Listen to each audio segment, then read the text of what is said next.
Herkese merhabalar arkadaşlar. Bugün sizlere gerçekçi görüntüler nasıl oluşturulur? Sizlere bundan bahsedeceğim. 1. Detaylı modelleme.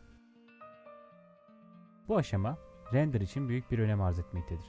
Çoğumuz daha bu aşamada çuvallarken birçoğumuz sadece işin render ayarlarında olduğuna inanırız. Ancak durum maalesef ki bu şekilde değildir.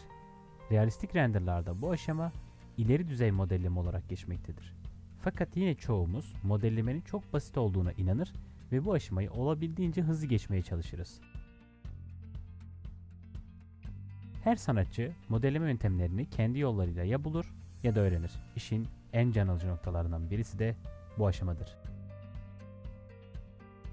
Detaylı render materyalleri. Tekstür arşivi. Bu aşamada her sanatçının kendisine ait hazır tekstür arşivi bulunmaktadır. Çoğumuz bu arşivlere ulaşmak isteriz. Ancak bir diğer taraftan sanatçılar bu arşivi kendi ekipmanları ve kendi program becerileriyle oluşturmaktadır. Materyal katmanları. Arşivlerini oluşturan sanatçılar bu arşivleri materyal olarak ayarlamak için modelleme aşamasında olduğu gibi inceleyip sık dokurlar. Bunu biraz açmak gerekirse her materyalin kendine özgü parametreleri vardır. Bu parametreler kendi kimliklerini oluşturdukları için her bir ayarı manuel olarak değil, bilimsel gerçekliklere dayalı verilerle yapılır.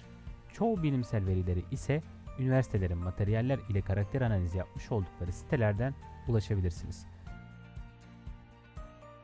Bunun dışında açık kaynak olarak adlandıracağımız Refraktif Index sitesi üzerinden materyaller ile ilgili bilgilere ulaşabilirsiniz.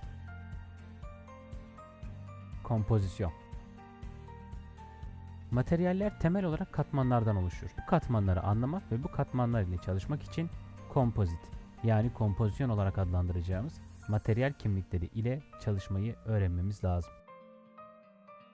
3. Aydınlatma. Çoğumuz sahnelerde sadece bir adet ışık kaynağı ekler ve gerçekçi bir görüntü oluşturmayı bekleriz. Peki gerçekten tek bir ışık kaynağı ile bunu gerçekleştirebilir miyiz? Bu aşama için çoğu zaman yüzlerce ve hatta binlerce aydınlatma elemanı kullanılır. Aydınlatma elemanlarının karakteri ve detaylı olarak aynı zamanda bilimsel parametreler kullanarak her bir aydınlatma için bile ayrı bir ayar kullanılabilmektedir. Bir diğer taraftan bu aydınlatma elemanlarının davranışlarına göre çeşitlenmesi demek, her aydınlatma elemanının ayrı ayarlara sahip olabileceği demektir. Aydınlatmalar bu aşamada en önemli aşamalardan birisidir de denilebilir.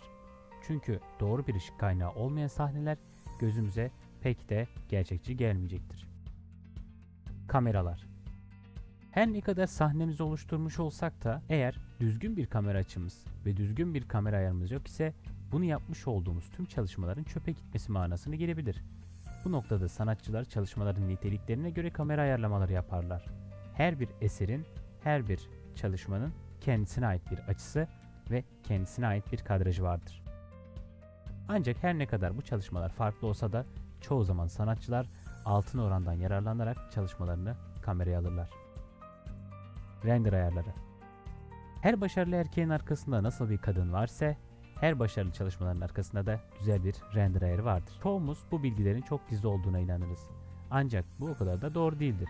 Çünkü kullanmış olduğumuz render programı hangisi olursa olsun genel olarak güneş aynı güneş, deniz aynı denizdir. Sadece programın adı ve kullanmış olduğu isimler farklıdır. Bu ayarlar görüntünün son aşaması ve son fırça darbesidir aslında. Bu fırçanın nasıl olacağını sizler belirliyorsunuz. Yani kısaca beyin olarak adlandıracağımız bu aşamada bilgilerin nasıl işleneceği hakkında kendisine bir komut vermemiz ile alakalı.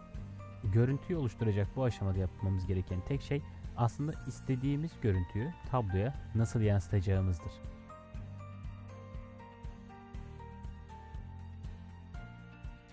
Render programı. Render, genelde kullanılan program içerisindeki bir uzayı tanımlar.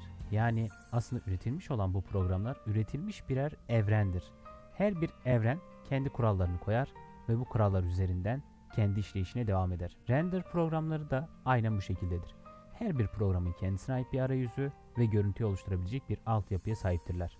Bu altyapı aynı internetteki ağ sistemine benzer. Kodlayıcılar bu konu hakkında ne kadar bilgi sahibi ise ve bir diğer taraftan müşterileri olan bu render programı üreticilerin istekleri doğrultusunda programı kodlayıp yayına verirler. Bu durumdan mütevellit aslında program üreticileri neyi ön plana koyuyor ise ona göre bir program çıkarmaktadırlar.